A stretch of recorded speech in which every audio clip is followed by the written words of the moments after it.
Okay, so now we start our first topic. And our first topic is about the authorship of the Pentateuch. Or this topic we can also call the higher criticism of the Pentateuch.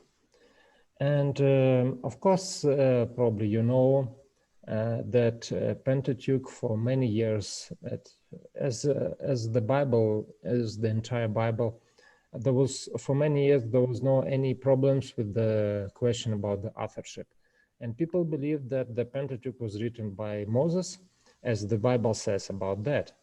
But especially in the 19th century, many new ideas about the authorship of the Pentateuch were defended, not defended, but were put forward. And until now, the question about the authorship of the Pentateuch is considered as one of the most debated issue among the scholars.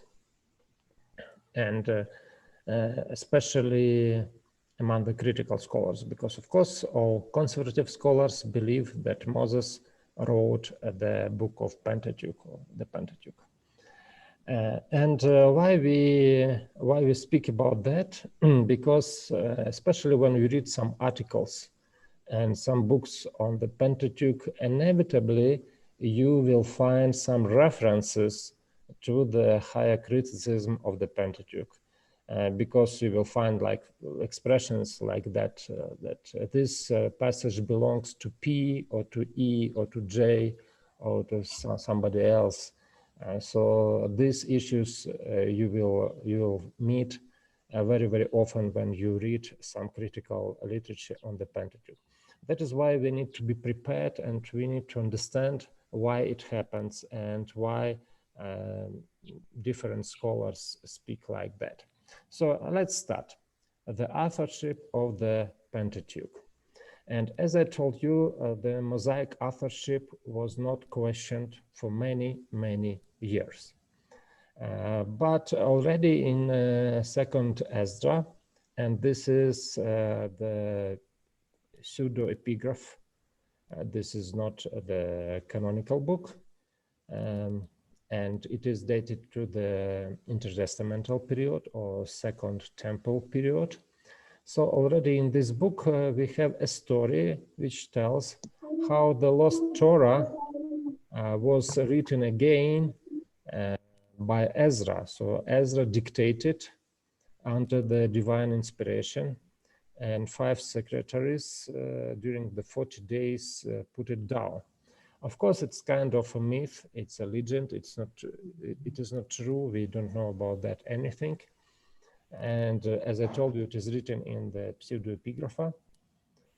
And but this idea that Ezra is somehow related to the authorship of the Pentateuch, this idea became later on very influential and very and used by many scholars later on. For example, Jerome, the translator of the Bible into Latin language, he already was hesitating who was the author of the Pentateuch, Moses or Ezra, or maybe something written by one, something written by another. So you can see that this is like the first doubts on the authorship of the Pentateuch. But after that, for a long period of time, nobody questioned the authorship of the Pentateuch. The first attempts to question the Mosaic authorship we can find already in the time of Enlightenment. For example, the famous scholar Benedictus de Spinoza, or he was of Jewish origin, so his real name was Baruch Spinoza. And you see, he already believed that Ezra had compiled the history of his nation, utilizing a mass of ancient written material, including some by Moses. And I would like to stress or focus your attention upon that. So Spinoza didn't say that Moses was not the author of the Pentateuch, yes? He said that most probably Ezra wrote a history of his people, and he used some materials, and these materials could go back to Moses. So he didn't deny completely the authorship of Moses, but he says that Moses could write some documents that were later on compiled by Ezra. This man became very famous in theology, although he was not a theologian. He was just a medical doctor, and his name is John Astruc. Excuse me, Prof, before you continue. Yes, please. Just wanted to ask, what is the name of the pseudepigrapha book that first introduced the authorship of Ezra? Oh, Esdras. I just wanted to be sure. Thank you. Okay. So all the presentation will be available for you. So if you even miss something, you can do like this. You can stop me, or later on, anyway, you will have all this material. So this guy became very famous in high criticism of the Pentateuch, because he was the first one who made a very interesting suggestion or very interesting attempt to find some sources behind the Pentateuch. In 1753, he wrote a tractate, just a brochure, a small book with a very long title. I don't remember the title, sorry for that. In this book, he suggested that Moses,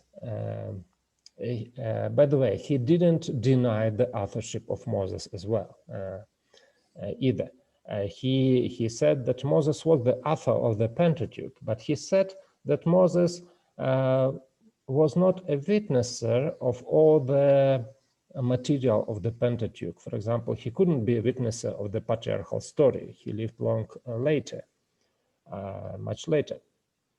So what he says, Moses used different sources in order to write the book of Genesis.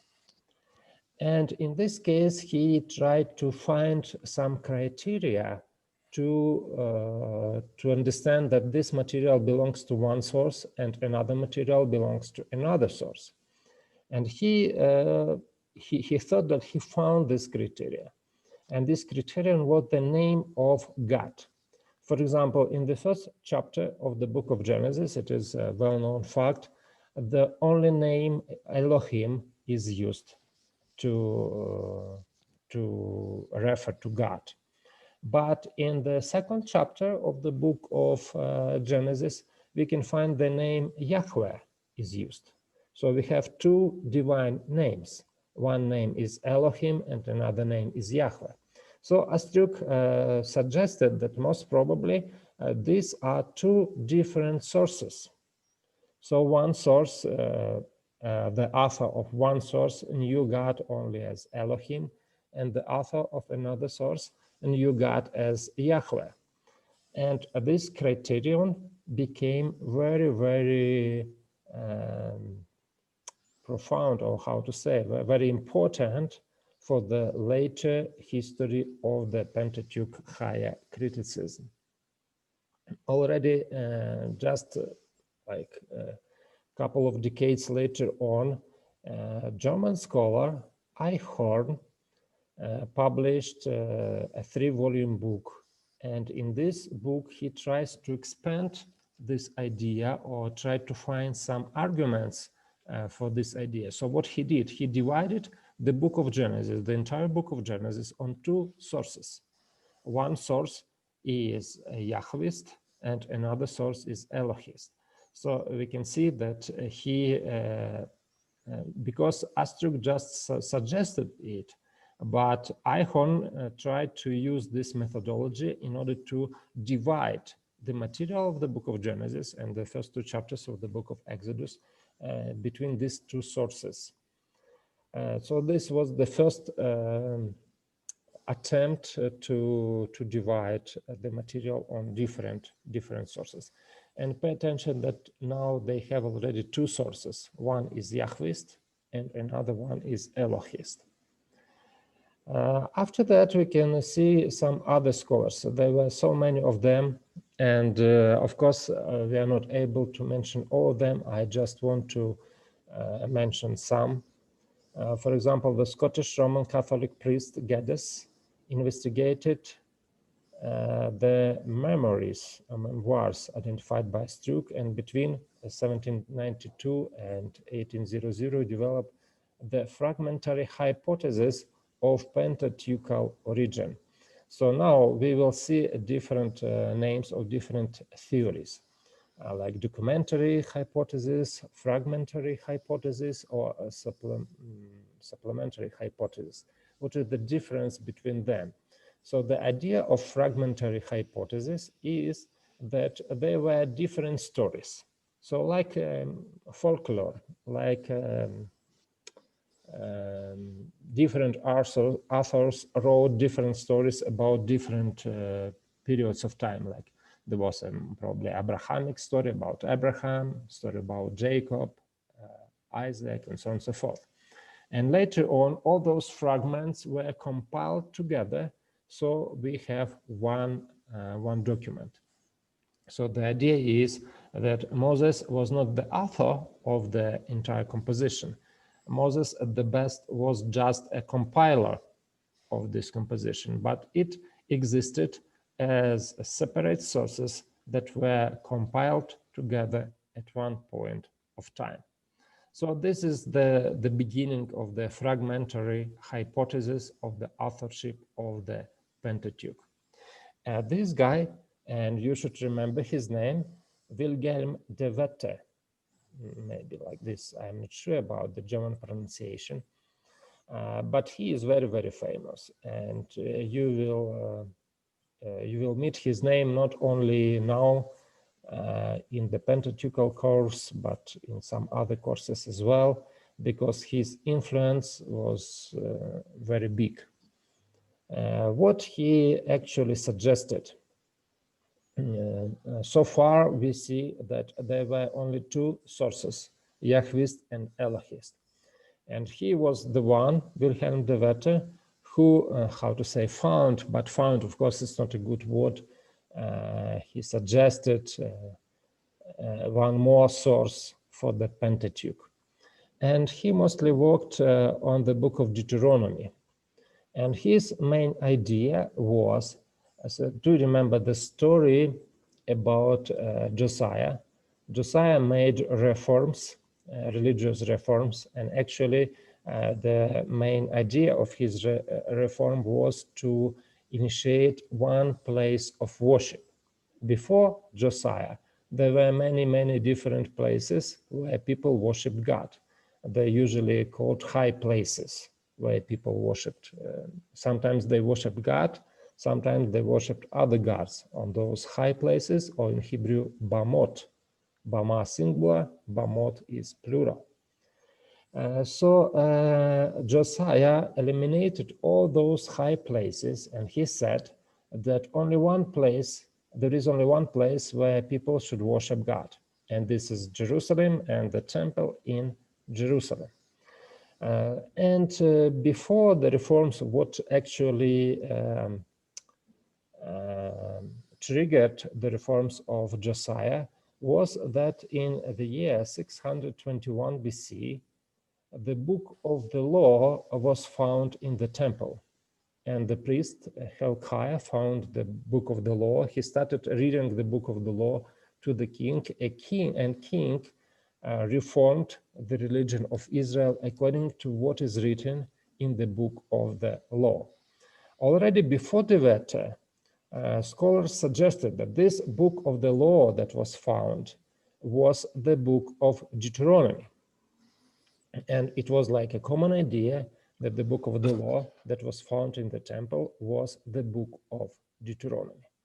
But de Wette made one step forward. And what he said, he suggested that actually the book of the law was not found in the temple. But he suggested that the book of the law was written in the year 621 BC. So do you see the difference? It was not found in the temple, but it was written by the priest or by the group of priests. And the purpose of writing the book of the law was to support the reforms of Josiah.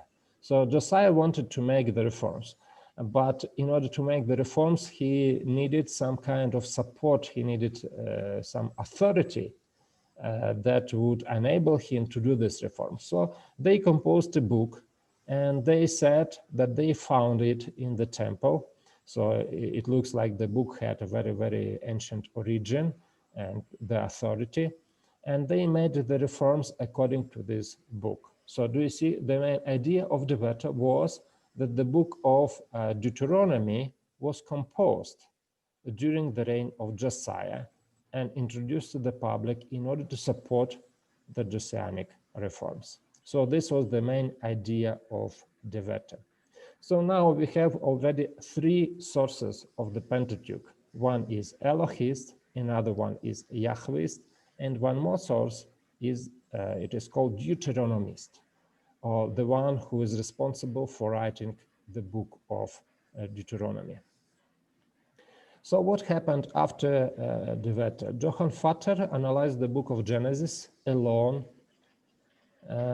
and he divided it into 39 fragments. And according to Vater, some fragments dated from the Mosaic age, and the final combination or composition and arrangements did not take place until the time of the Babylonian exile. So do you see, they tried to postpone the authorship of the Pentateuch, and now it looks like the final composition, so they could exist as separate fragments. It is still, we are still in this fragmentary hypothesis, but the final composition, or they came together, but they were brought together only during the time of Babylonian exile.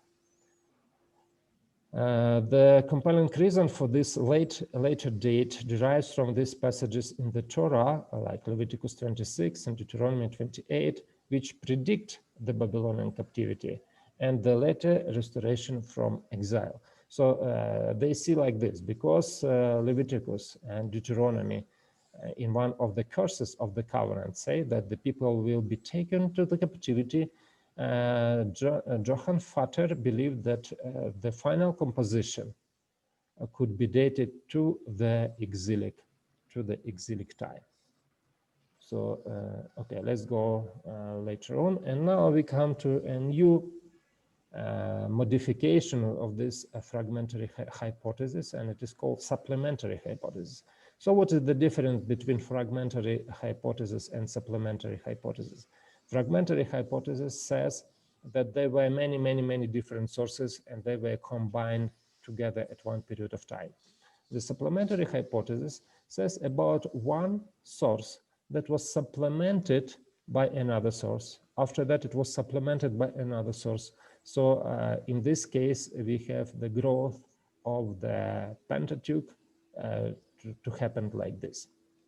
So according to the supplementary hypothesis, there was one basic document or body of tradition, and they call it like E-document because of Elohist, which underlay all the rest and which dated from about 11th century BC, from the time of Saul, David, and Solomon.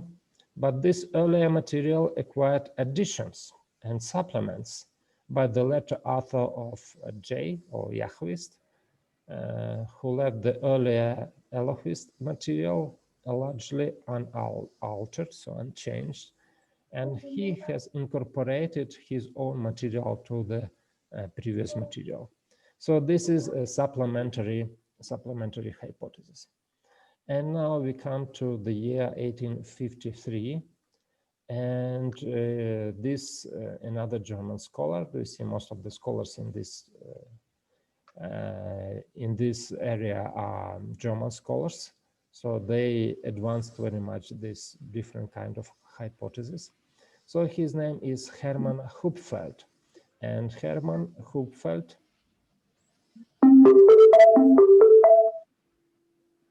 The Bluetooth device is ready to pair. The Bluetooth.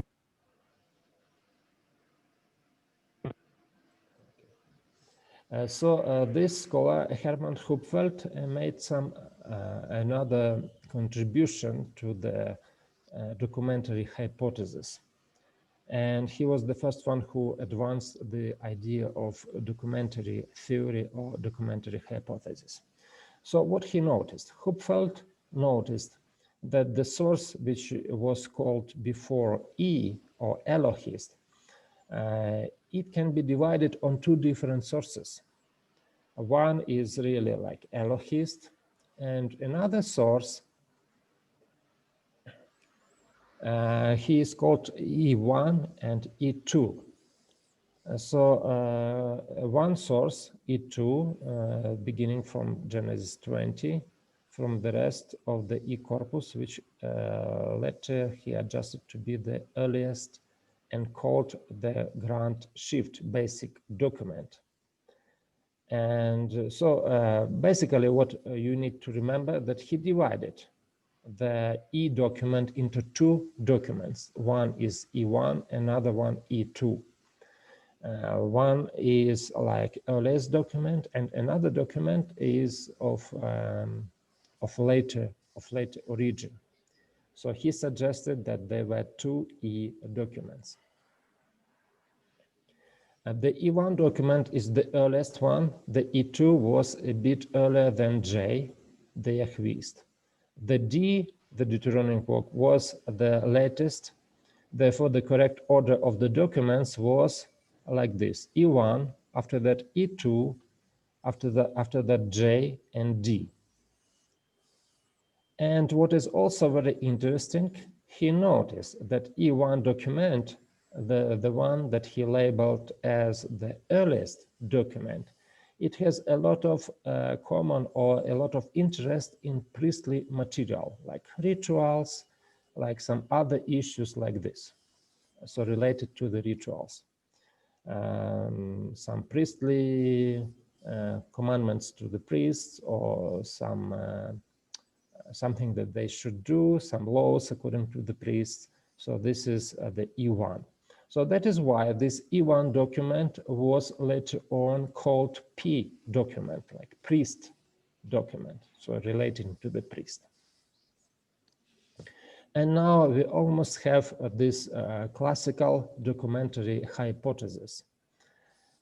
Later on, Karl Heinrich Graf, he believed that P document, and he called him priestly code, was not the earliest, as Hupfeld said, but it was the latest, or one of the latest document in the Pentateuch.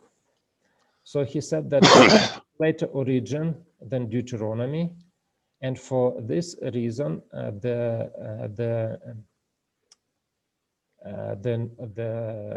number or the order of the document should be the different. The historical portion of P was early, and the order of the documents was like this. P is just like a historical document, and after that E, after that J, D, and after that legal P. Something like this. It was the suggestion of Karl Graf. So QNN, okay, let us skip the QNN. Oh yeah, what he did, he actually, QNN, what he did, he put P to the very end. And now we have this order, J, E, D, and P.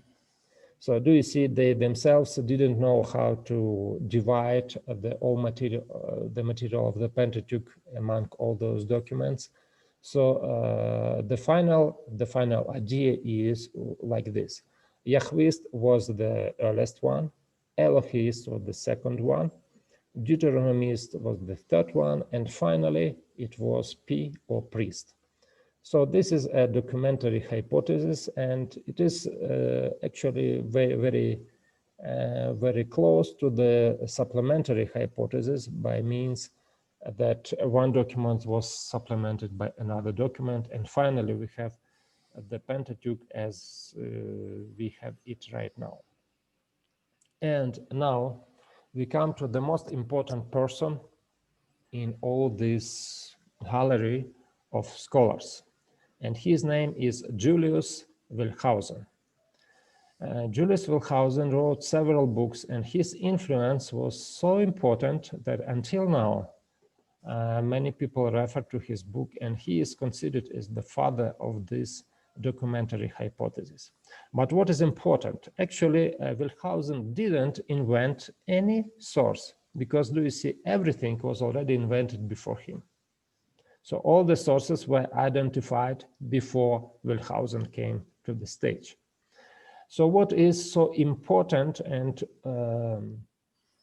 what he did so important, that he is considered as the one who promote this hypothesis so much that it became acceptable by almost all scholars in 19th century and in the first half of the 2nd century.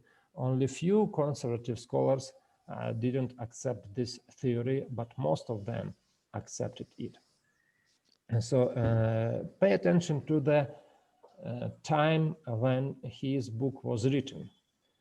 It is 1876 or 1877. So actually it is the time when the Darwin's book about evolution was published in Origin of Species, was published in 1859. So it's about like, he wrote his book about 20 years after the book of Darwin. And do you remember the main idea of Darwin? The main idea of Darwin is that actually our life evolved because of the evolution from the lowest forms to the most complicated forms. So what the main interest of Wellhausen was pretty much the same, but he was not interested in the origin of life. Of course, he was not a biologist, he was a theologian. He was interested in the history of religion. Okay, you understand this? History of religion.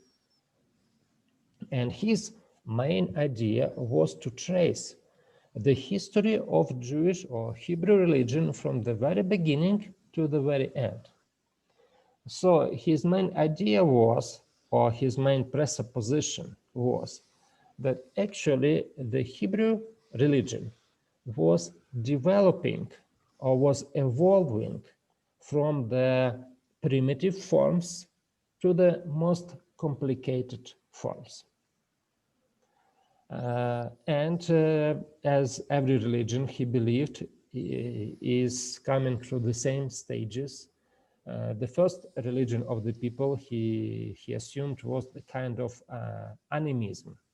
So when people are afraid of thunder, afraid of lightning, afraid of hurricanes and some other natural disasters, and they just worship something that they are afraid of. So this is the lowest form or lowest type of religion, animism. After that, religion is evolving, and from animism, it evolves to pantheism, when we have many, many different gods and people worship many, many different gods. And the last stage of this evolution of religion, according to Wellhausen, is monotheism, when people deny worshiping many, many different gods, and they come to the idea of one God. So there is one God, and the people worship one God. And what he tried to do, he just combined this idea of the different authors of different sources of the Pentateuch with the idea of the evolution of religion. And he says, do you see the J source or Jahvist source is the first source or the latest source, and it corresponds to the most primitive religion, And later on we have Elohist. So it was written or composed just about like 100 years later. And what is the difference? J source, he says, it was originated in the southern kingdom, so Judah and around Judah. And E source was originated from the northern kingdom. And later on, like about 100 years later, some unknown editor or redactor just compiled these two documents together. So we have 850, is just, of course, it's approximate date, what he says. It is a J source, 750 E source, 650, they were combined together. Then in year 621 BC, Deuteronomy source was composed. Of course, they bought the idea of De Wette, Wilhelm De Wette, and they said it is true, Deuteronomy was not found, it was composed in 621. And later on, about 550, they were combined together. So we have already the document of JED combined together.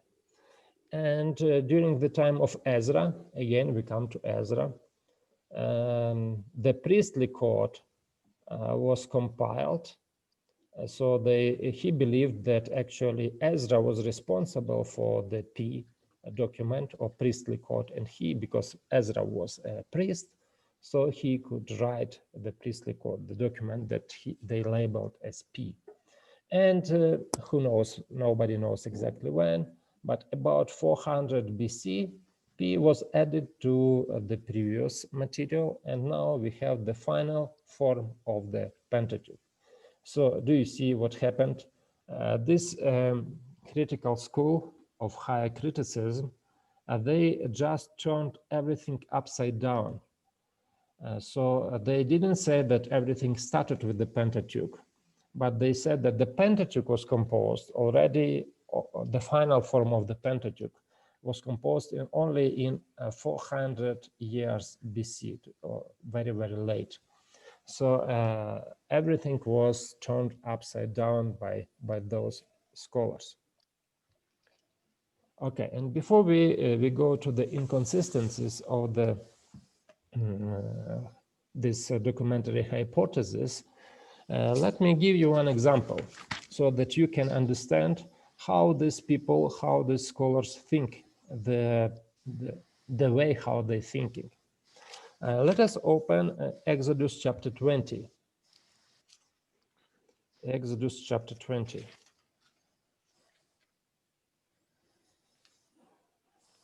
And may I ask somebody to read Exodus 20 and from verse 24 till the end of the chapter.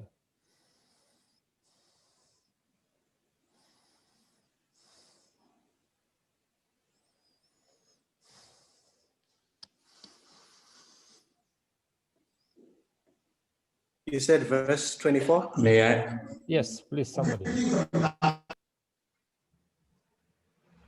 All right, it says, an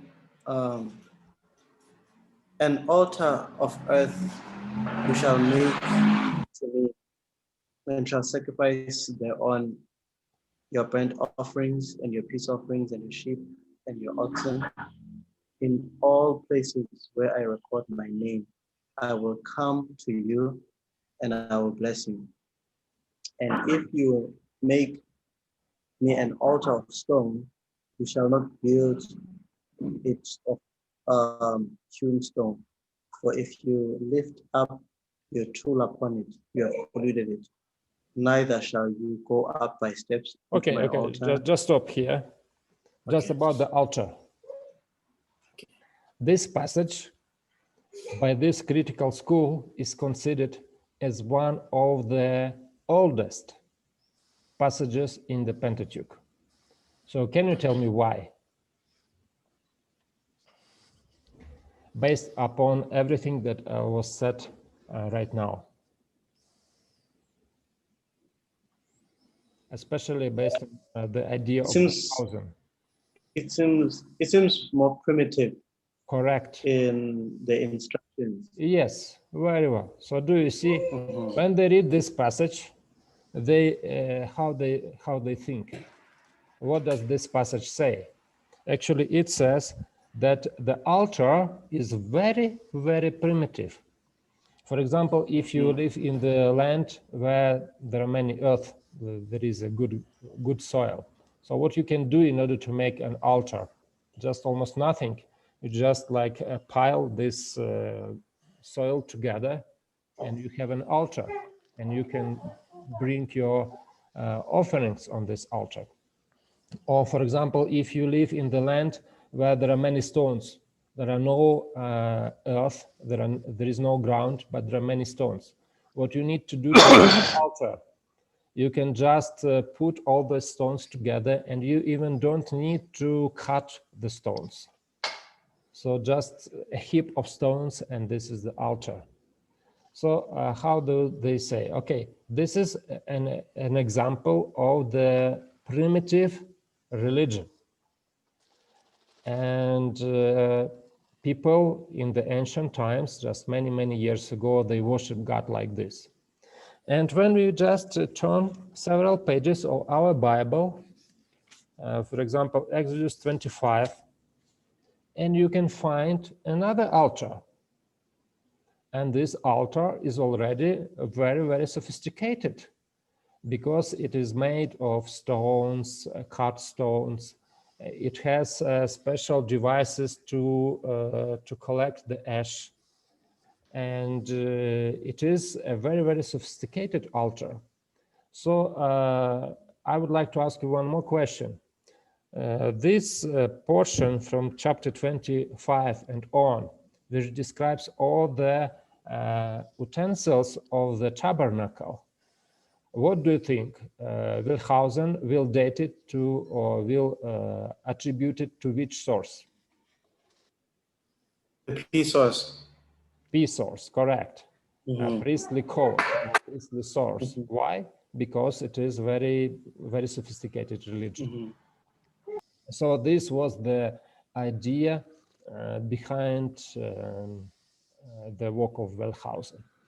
And of course, this was, do you see, like a spark on the dry ground? Because this idea of Wellhausen was accepted almost all scholars all around the world. First of all, this idea became very popular in Europe. And very soon, almost all European scholars says, yeah, really, it's true. So do you see the religion of Israel was evolving. It was developing from the primitive forms to the more sophisticated forms, more complex forms.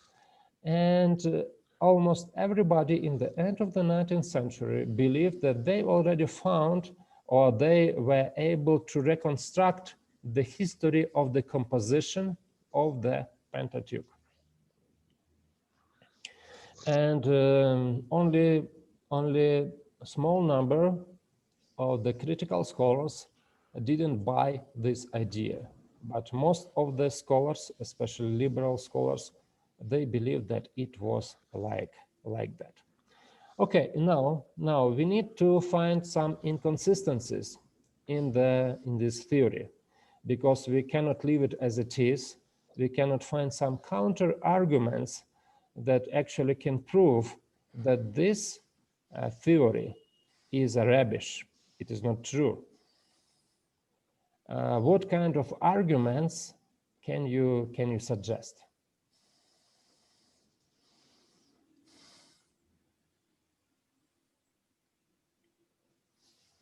How can we disprove, or how can we prove that actually this hypothesis is not true?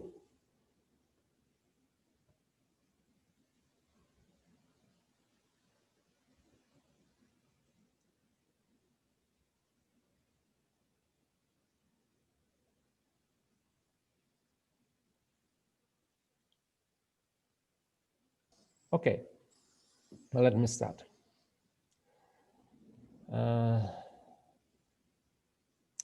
So one of the main premise or main idea behind this theory is that this theory that all those documents existed as separate documents in the time. So There was one time when we had only J document, or only E document, only D document, and only P document. But one of the probably greatest argument against this is that we do not have any kind of documents like this in the in history, among the scrolls, among all the documents. So what we have only the text of Pentateuch, and this text of the Pentateuch is unified. So we don't have a separate J document, separate E document, D or P documents. Okay, and if you took the class on Introduction to the New Testament, most probably you remember about the Q source. Do you remember it? Yes. Yeah, what is the Q source? For example, if we compare the material of Matthew, Luke, and Mark, we can see that they have they share the common material, and this common material is almost verbally repeated in all these three Gospels. And the scholars say that most probably all of them used one source, and because they don't know how to call the source, they call it Q, from the German word Quell, and Quell means source. So they just call it a source, the Q source, which is behind all these Gospels. But in the New Testament, do you see at least scholars agree upon this source? But in the documentary hypothesis, there is no agreement among the scholars about which passage attribute to which source. And for example, if you open the commentary on the book of Genesis, written in the Anchor Bible Commentary series, written, it seems to me, by Spencer, and it was written in 60s, maybe 1960s. So you can see that his commentary is just about how to divide the passage. For example, he takes a passage and he says, okay, this passage belongs to E, or belongs to P, or belongs to D, or whatever. And this is that is all that he is doing in his commentary. So he is not going to understand the meaning of the text, but his main idea is just to find who is the supposed author of this source. But if you open another commentary of another scholar, so you can see that actually this scholar attribute the same passage to a different source. So there is no agreement among the scholars about how we can divide the book of Genesis or any part of the Pentateuch among the sources. And furthermore, we can see that this division on the sources doesn't stop here. But actually, scholars, in order to explain how they think to explain better the origin of the Pentateuch, they try to invent some other sources like K, L, S, and some other more sources. So there is no consistency among scholars about how to divide the Pentateuch among these presumed sources. So that is why we cannot say that documentary hypothesis is really a theory. It is not more than just a hypothesis. And even this hypothesis cannot withstand the critics. Yes, the second argument that we can also use invalid criteria for separation of sources.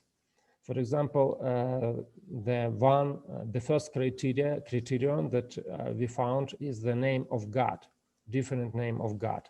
But in fact, it is not a good criterion at all, because we can see even in some other nations, like for example in Egypt, they had different names for God.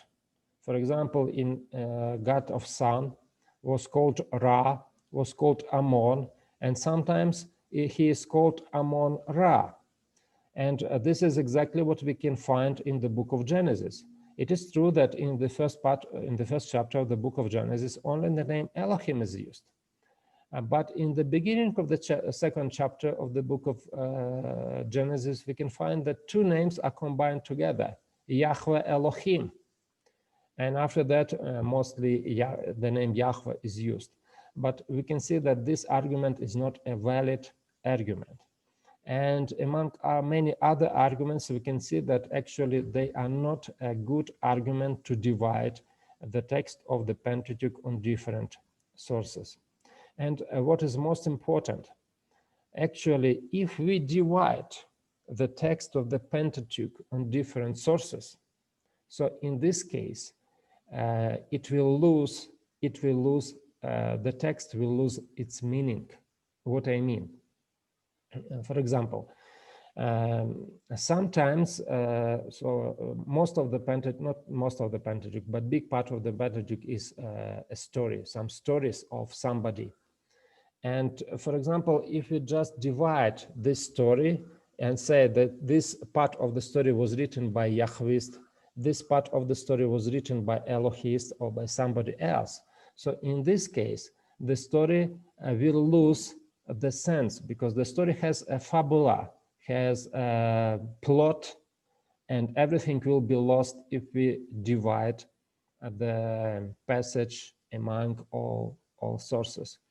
For example, I remember when I read some books, it seems to me it was a book written by Moberly, one famous English scholar, and he wrote something on the chapters Exodus 32 to 34.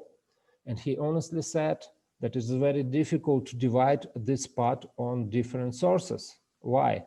Because if we do it, so we will lose the meaning of the entire chapters, of the story that is written in those chapters. Or another good example, which is written in the book of Genesis chapter 30 and verses 23 to 24, where we have a word play, how do they call it, word play with different names and different verbs. So the name Joseph actually means to add. And okay, let me read it. It is Genesis 30.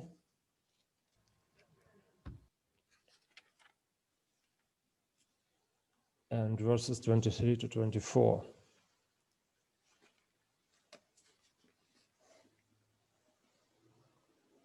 She conceived and bore a son, and she said, God, and here Elohim is used, has taken away my disgrace. She named him Joseph and said, may the Lord, and the Lord is Yahweh, add another son to me. So do you see, in this case, it is just impossible to divide this passage on two different sources, because it looks like verse 23 belongs to Elohist, because it has the name Elohim, God is Elohim, and the verse 24 contains the name of God Yahweh, because usually the noun Lord is a translation of the name Yahweh. Why we cannot divide it into these different sources? Because do you see, she conceived and bore a son, and she said, God has taken away my disgrace, and she named him Joseph, and said, may the Lord add another son to me. Here, the verb took off is asaf, and add is give, Yosef, are used. And there is a word play in these two verses, because the name Joseph is come from the idea to take. And this word play is impossible to divide or into different sources, because in this case we will lose this word play. And there are many other examples like this that actually tells us that tell us that it is impossible, just impossible, to divide the text of the Pentateuch into these different sources. And one more thing I would like to mention here. So do you remember I showed to you the book written by Umberto Cassuto, and this book is called Documentary Hypothesis. Yes. And Umberto Cassuto lived, he passed away many years ago already, but he lived in the time when documentary hypothesis was very, very popular. So up to the middle of the 20th century, it was extremely popular. Almost everybody believed in this. And so his 8 lectures on documentary hypothesis were written exactly at that time when it was very, very popular. And he is doing a very, very interesting job. He just takes one of the arguments of the proponents of the documentary hypothesis and try to analyze it. So for example, he uses different arguments of the authors of the documentary hypothesis and shows that actually those criteria that they use are not valid. I will give you just a small example.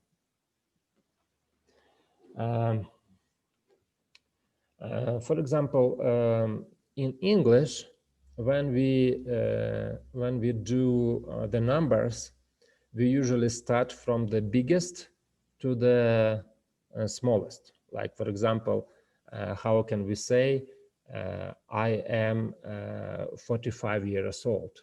So we say 40, and after that we say 5. But in German, they use a different way. So in German, they say, I am 5 and 40 years old. And maybe in your languages, you also have similar construction of the numbers. Sometimes they use from big to the small, and sometimes from small to big. And what is interesting, in Hebrew, we can find both ways. Sometimes we can see that the numbers are done from the biggest to the smallest. But sometimes it is done in the opposite way. And the authors of the documentary hypothesis, when they noticed this issue in Hebrew, they said, oh, we have one more criterion. And this criterion is, for example, one author, he knew that the numbers are done in this way, and another author could knew numbers done in another way. So they thought that they found a new criterion. How can they divide the documents or the sources of the Pentateuch? So what Cassuto is doing, he tries to analyze. And he analyzes many, many examples of numbers, how the numbers are done in Hebrew language. And he found one interesting detail. So when the author was interested in the exact number, so what he usually did, he usually made a number starting from the smallest and ending with the biggest. But if, for example, the author was interested in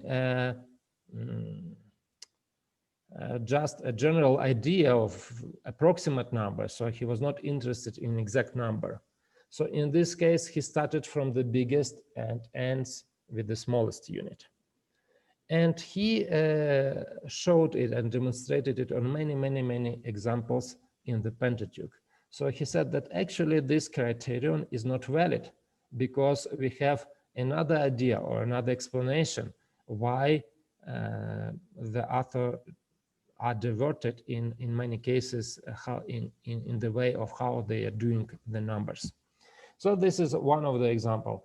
And I can just advise you to try to read this book, and it is written in very simple language, and very nice language, and you will enjoy how he tried to deconstruct all the arguments of the proponents of the documentary hypothesis. Okay, do you have any questions?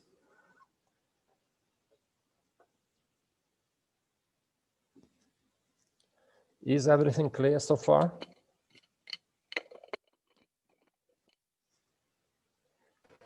Very clear and interesting, Prof.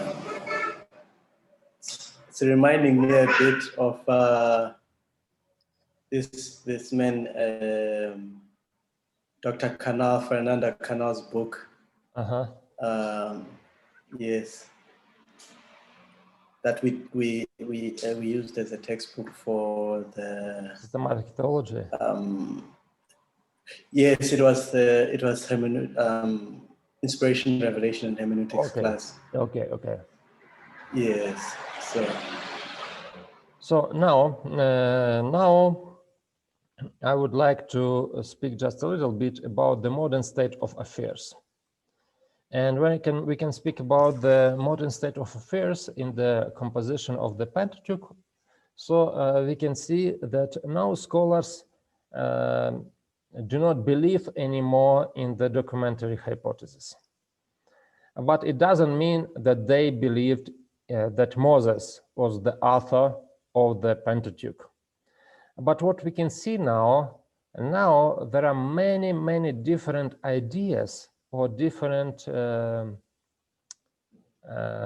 versions of the composition of the Pentateuch. As one of the authors says, it seems to me it was Weibray, he said that now as probably there is no consensus at all about the composition of the Pentateuch. So different scholars suggested their own models and own theories when the Pentateuch came into the being. And there is no consensus among them. So I just highlight some of them, like, for example, one scholar who is very famous, he's an American scholar, Van Setters, or I don't know how his name is pronounced correct, because actually he is from Dutch origin, and he was supposed to be written like Van Zetters or something like this. But it looks like he was living in the United States for a long time, so I don't know how to pronounce his name. But he came with his own ideas, and actually he tried to defend his ideas in many books. He is a very prolific writer. And he, for example, he's one of his main argument, what he says, that the background for the patriarchal narrative doesn't fit, as he believes, the 15th or I don't know, century before Christ, but it is better, it better fits the period from 300 BC and on. So what he wants to say, he actually is saying that the story of patriarchs should be dated to this period of time. It is already Hellenistic period. So do you see he very liberal in this idea. The Yahwist was writing an introduction to the Deuteronomistic history and borrowed freely and creatively from these earlier works in writing his own. Thus, Joshua's encounter with the captain of the host of Israel becomes the model for the burning bush. And many other, I would say, crazy ideas when they tried to turn everything again upside down and they destroyed everything that is written in the Bible. So it is his idea. So he tries to put everything very late. Or another one, Bloom, he has his own ideas about the composition of the Pentateuch. He says the earliest elements are found in the stories of struggle between Jacob and Esau and between Jacob and Laban in Genesis 25 and up to 31. And Bloom dated them to the time after David subjugated Edom. Okay, do you see his idea is because Esau is the forefather of Edomites. So in this case, he dated this story to the reign of David.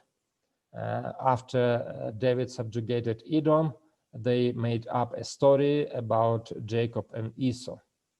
So the co-portion was expanded by the addition of other stories in Genesis 27:33. So he says that the beginning point was David subjugated Edom, and after that, the Pentateuch started to grow. Then the stories about Jacob and Joseph were added.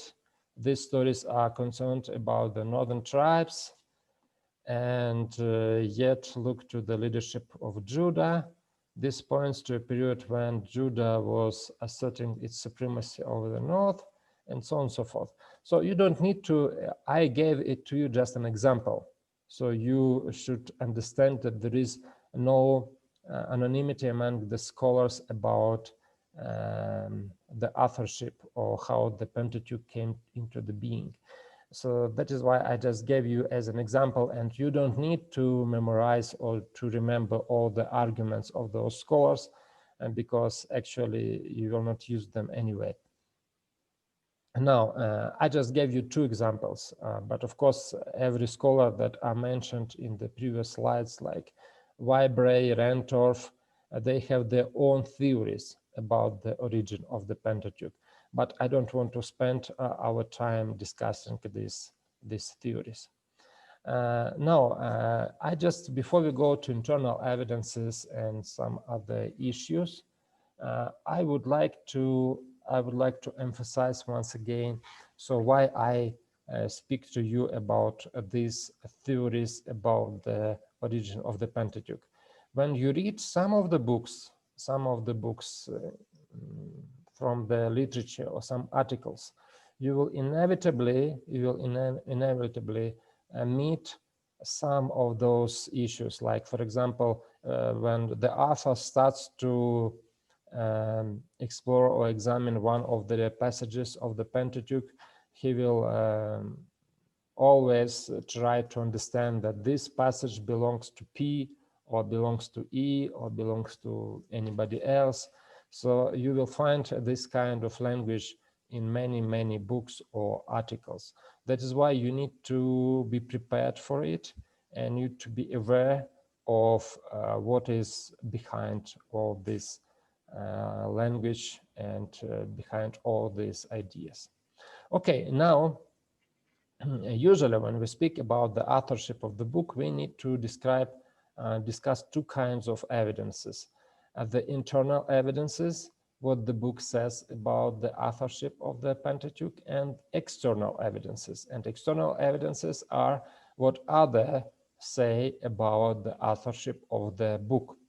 And usually when we speak about the external evidences, we speak about like non-biblical authors.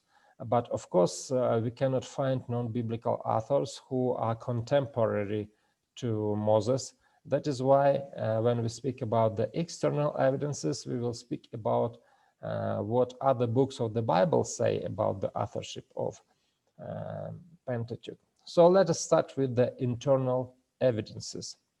And we can find several references in the Pentateuch to the Mosaic authorship, if not the authorship of the entire corpus of books, but at least the authorship of some portions. For example, Exodus 17:14.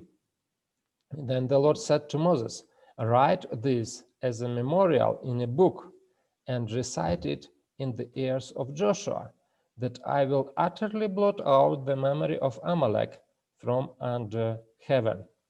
So do you see in this verse, we can see that the Lord instructed Moses to write.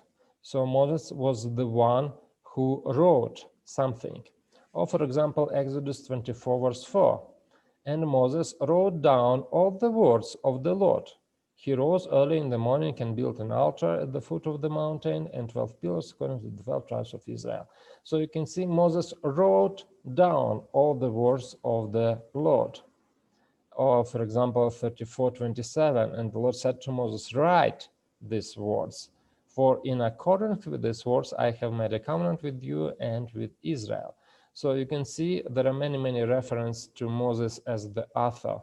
Or for example, Deuteronomy 31, when Moses had finished writing the words of this law in a book to the very end. So we can see that there are many instances when Moses is credited as the author of the Pentateuch. So these are internal evidences. And let's go to the external evidences. And as I told you, we cannot speak about like some ancient Near East sources, but at least we can speak about what other books of the Bible tell us about the authorship of Moses. For example, Joshua 1:7, and it says already that the book of Moses, or the law of Moses, or the book of the law of Moses already existed. Only be strong and very courageous, being careful to do according to all the law that Moses, my servant, commanded you. So a law that was written by Moses. Or Joshua 8:30-32. At that time, Joshua built an altar to the Lord, the God of Israel, on Mount Ebal, just as Moses, the servant of the Lord, had commanded the people of Israel, as it is written in the book of the law of Moses. An altar of uncut stones upon which no man has wielded an iron tool. So you can see here, we can see that Joshua is doing according to what is written in the book of Moses. So it's also one more example that Moses was the author of the book. Or another external evidence. So you can see not only the book of Joshua, but other historical books also refer to the authorship of Moses. And keep the charge of the Lord your God, walking in his ways and keeping his statutes, his commandments, his rules, and his testimonies, as it is written in the law of Moses, that you may prosper in all that you do and wherever you turn. So do you see, this is another example when the book of Moses is ascribed to Moses.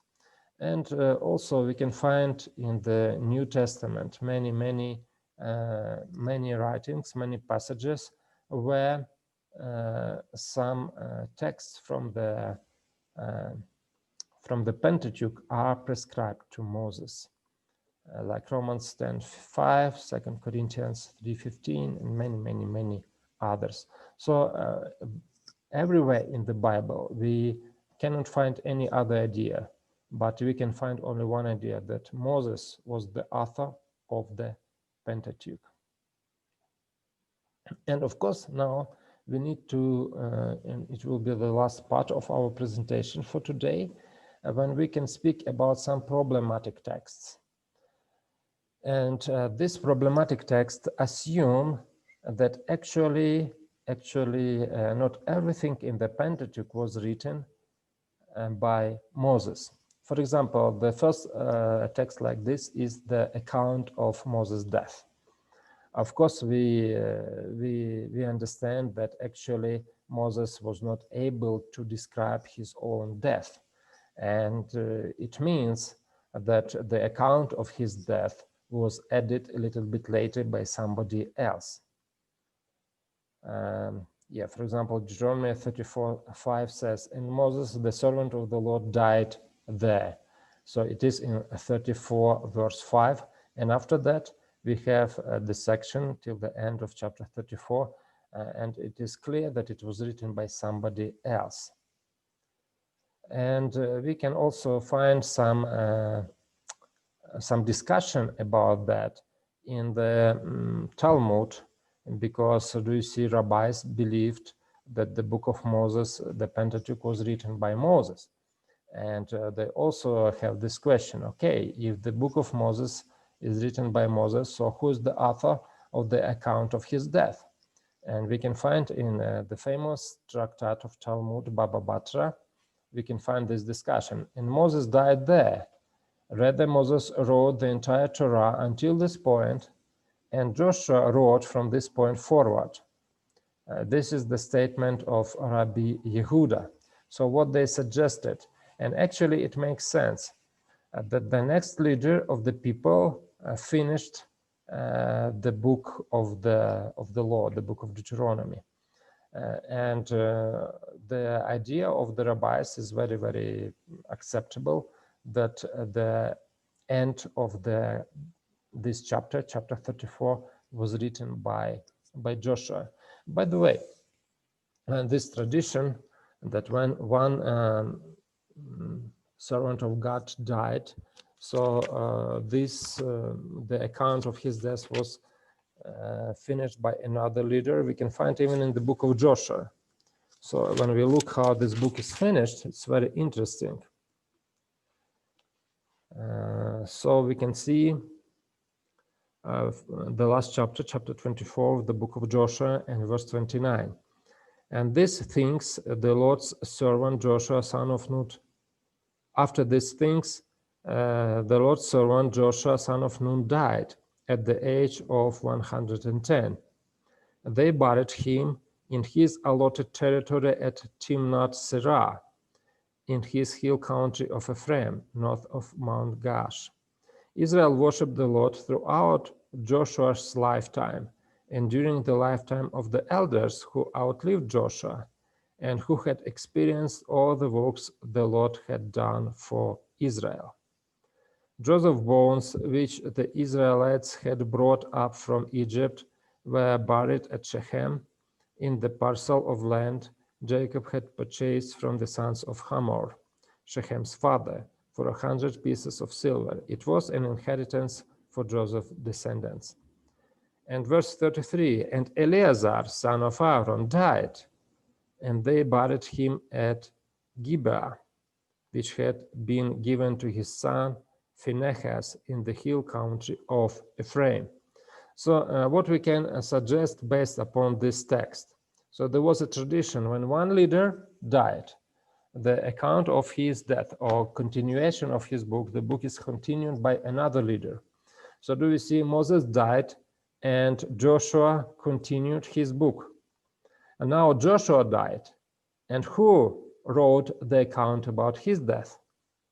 And in this text we can find the hint, Eleazar, son of Aaron. So he was the next leader who wrote about the death of Joshua. And who wrote about the death of Eleazar? Most probably it was Phinehas, who is also mentioned in this book. But unfortunately, this tradition didn't continue. And it is in accordance with the content of the book of Joshua and Judges, when the new generation came and they were not faithful. So there is nobody wrote about the death of Phinehas, and we don't know how he died or at what age he died. So do you see, this is very easy to explain about this tradition that existed in Israel when the next leader finished the book or writing of the previous leader. Okay, one more text that actually also some critics say it was impossible to ascribe to Moses, written in Numbers chapter 12 and verse 3. Now, the man Moses was very meek, more than all people who were on the face on the earth. And actually, yes, some people said that actually if Moses was a very meek person, he couldn't say something like that about himself. So how can we explain this kind of passages? We can assume that some verses were really added a little bit later by some of the editors or some of the scribes. For example, this could be added by Joshua himself, who in the 24th chapter of the book of Joshua also is credited for writing the book of the law. Of course, he didn't write his own book, but he write the book of the law of Moses. So he made a copy of the book of the law. So in this case, he can add this verse, and we believe that he was also inspired by God when he added this verse. And some more texts that I would like to highlight right now, like for example this one. These are the kings who reigned in the land of Edom before any king reigned over the Israelites. So do you see, this text assumes that this verse was written when the king already existed in Israel. And of course, the critical scholars, they use this verse in order to say, okay, do you see? So if this verse is written and it assumes that the kings of Israel already existed. So we cannot date the book of Genesis to the time of Moses. It was from a later origin. So, and as I told you, in this case, we can assume that it was a commentary, but by one of the copyists of the book of Genesis. So when the book was copied, he just added these remarks.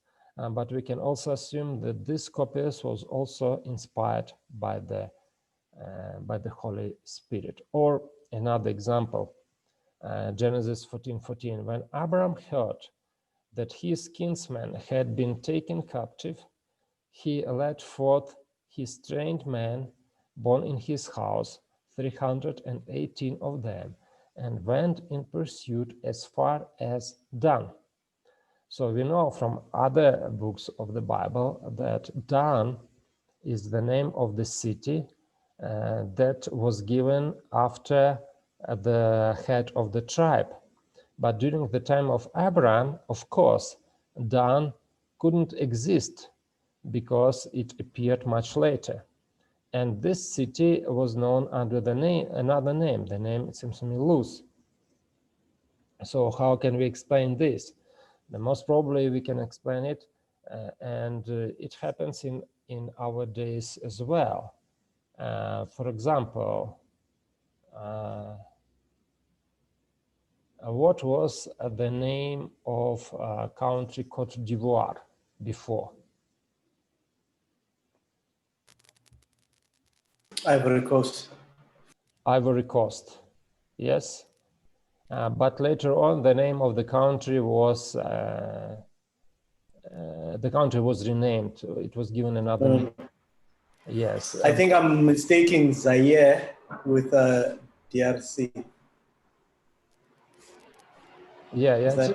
Just an example. And for example, some cities could be given different name, like. For example, Zimbabwe Yeah. was known as Southern Rhodesia before, but today we call it Zimbabwe. Very well, yeah. Zimbabwe, Southern Rhodesia, yes.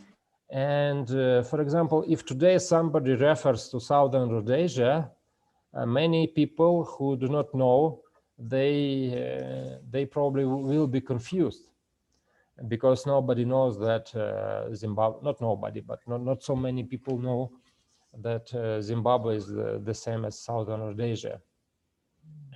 Thank you for this example. And most probably it happened in the time when the book was copied.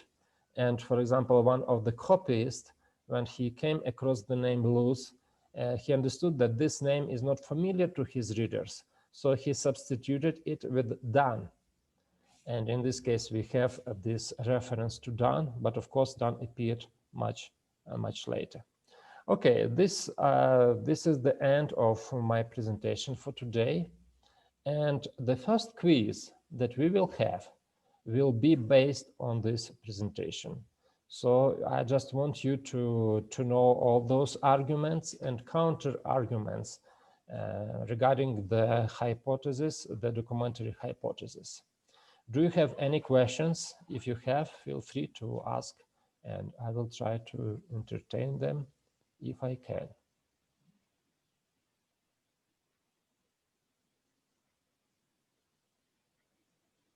Okay. Sorry, Prof. I have a question, Prof. Oh, yeah. Hello, Prof. Yes, please. We need to get this record because some of us were disturbed by the connection. Yes, that is why I record everything, and what I do, I record everything into my computer, and just a little bit later I will put it into the YouTube. Okay. So you will be able to see it on YouTube, because I believe it is much better than if I just it was recorded by Zoom itself. And if it is recorded by Zoom, I heard sometimes people cannot get access to these records, or like, for example, in several months, these records will disappear. So they will not keep it for a long time. But in YouTube, probably the quality will be a little bit not, it will be not as good as it is right now. But anyway, they will keep it as long as the channel exists. Okay. You will have the So- records. Yes, yes. Yes, A Prof. Thank you question, so much. Prof. Yes, please. I just want to ask, our first quiz is on Wednesday, isn't it? Okay, let's make it on Wednesday, so that I understand that not everybody, maybe not everybody is here today. Maybe today somebody else will join the class. So let's make it on Yeah. Wednesday. So the quiz will cover the what we studied today and tomorrow, or just No. The just first quiz will today? be on the today's material. Okay, thank you, Prof. Yeah. Any other questions? As you said that the model we'll use is not ready yet, but we need to know how to get now this note. What I can do, I can just add it to the same folder where Yes. we have. Anyway, do you see? I will not publish it on Moodle. In Moodle, Yes. I will have only the link to the presentation. Okay. So I will have Nice. a folder, and I will give you access to the folder.